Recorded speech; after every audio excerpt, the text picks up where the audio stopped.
नमस्कार, मी अजिंक्य भातंब्रेकर. तुम्ही पाहताय लोकशाही मराठी इव्हनिंग पल्समध्ये आपल्या सगळ्यांचं स्वागत. महत्वाची बातमी आपण बुलेटिनच्या सुरुवातीलाच पाहणार आहोत.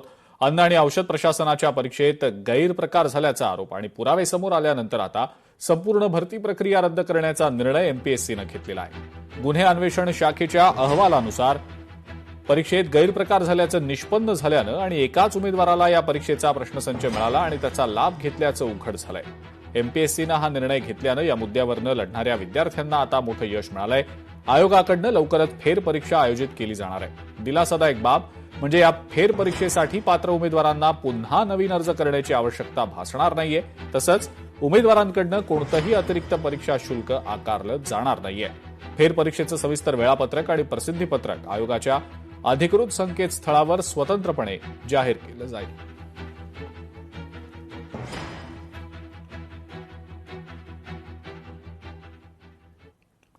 एमपीएससी पेपरफुटी प्रकरणी अध्यक्ष आणि सचिवांनी नैतिक जबाबदारी स्वीकारून राजीनामा द्यावा आणि एखाद्या स्वच्छ प्रतिमेच्या व्यक्तीला त्या पदावर बसवावं अशी मागणी आमदार रोहित पवारांनी केलेली आहे. तर मुळात पेपर फुटलेलाच कसा?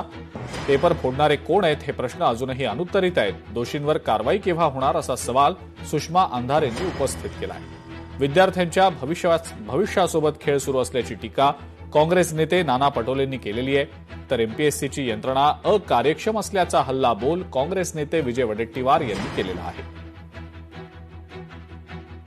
आता विद्यार्थ्यांची मागणी, आमची सगळ्यांची मागणी आहे की एफडीएचा हा जो पेपर इन्स्पेक्टरचा फुटला, त्याचे जे प्रश्न फुटले, त्याच्याच बरोबर एक्साईजचा जो इंटरनल लेवलची परीक्षा असते त्याचं मार्किंग पॅटर्न फुटलं.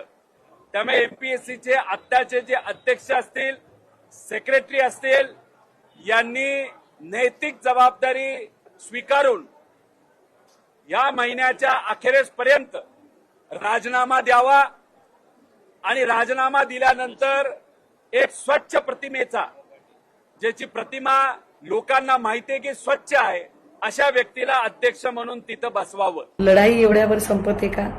कारण मुळात पेपर फुटलाच कसा आणि पेपर फोडणारे कोण आहेत हा प्रश्न अजूनही अनुत्तरित राहिलेला आहे. त्यामुळे विद्यार्थ्यांच्यासाठी पुन्हा अन्न औषध प्रशासनाची परीक्षा होते ही चांगली बाब आहे. पण यासोबतच हा पेपर ज्यांच्यामुळे फुटला या दोषींवर कारवाई कधी होणार आणि हा पेपर फुटल्यानंतर परीक्षा नव्याने घेण्यामुळे ज्या विद्यार्थ्यांच्या वयोमर्यादेसंबंधात प्रश्न निर्माण होईल यावर राज्य सरकारची भूमिका काय, हा आमचा खरा सवाल आहे.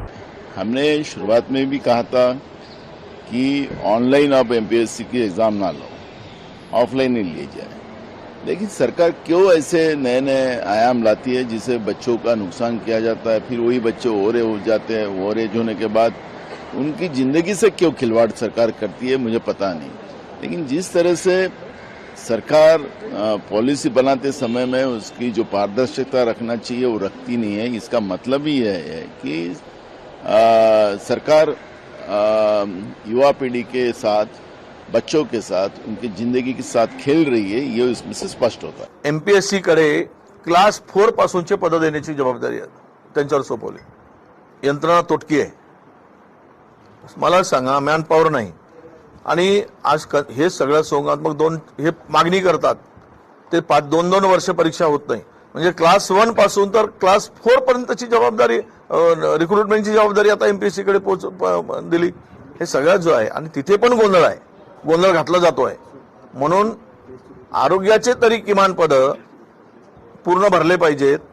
एवढी साधी अक्कल सरकारला नसेल, आरोग्य विभागाला नसेल, तर यापेक्षा दिव्य काम यांचं कोणतं आहे?